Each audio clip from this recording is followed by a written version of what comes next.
Graduation తర్వాత job తెచ్చుకోవాలంటే అందరి నుంచి వచ్చే బెస్ట్ సలహా కోచింగ్ సెంటర్‌లో జాయిన్ అవ్వడం. కోచింగ్ తీసుకున్న తర్వాత కూడా చాలామంది జాబ్ ఎగ్జామ్స్ క్లియర్ చేయలేకపోతున్నారు. కోచింగ్ అనేది చాలా ఇంపార్టెంట్. కానీ జాబ్ క్లియర్ చేయాలంటే కోచింగ్ అనేది 40% భాగం మాత్రమే.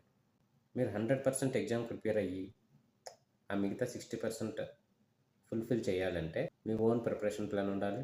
మీ ప్రిపరేషన్ టైం ఎఫెక్టివ్‌గా ఉపయోగించుకోవడం ఎలా తెలుసుకోవాలి. మీరు రాసిన ప్రాక్టీస్ టెస్ట్‌ని ప్రాపర్‌గా అనలైజ్ చేయాలి. మీ వీక్ ఏరియాస్‌ని ఎప్పటికప్పుడు లిస్ట్ ఔట్ చేసుకొని వాటిని తగ్గించుకోవాలి. కంపల్సరీగా ఫుల్ సిలబస్‌ని కవర్ చేయగలగాలి. మీ ఓన్ నోట్స్ ఎఫెక్టివ్‌గా తయారు చేసుకోవాలి. ఇలా చేసినట్లయితే ఎగ్జామ్స్‌కి 100% ప్రిపేర్ అయ్యి కాన్ఫిడెంట్‌గా ఎగ్జామ్‌కి అటెంప్ట్ చేసి సక్సెస్ అయ్యే ఛాన్స్ ఉంది. ఈ వీడియో గాని మీకు, మీ ఫ్రెండ్స్‌కి ఉపయోగపడుతుంది అని మీరు అనుకుంటే లైక్ చేయండి, షేర్ చేయండి, నా ఛానల్‌ని సబ్స్క్రైబ్ చేసుకోండి.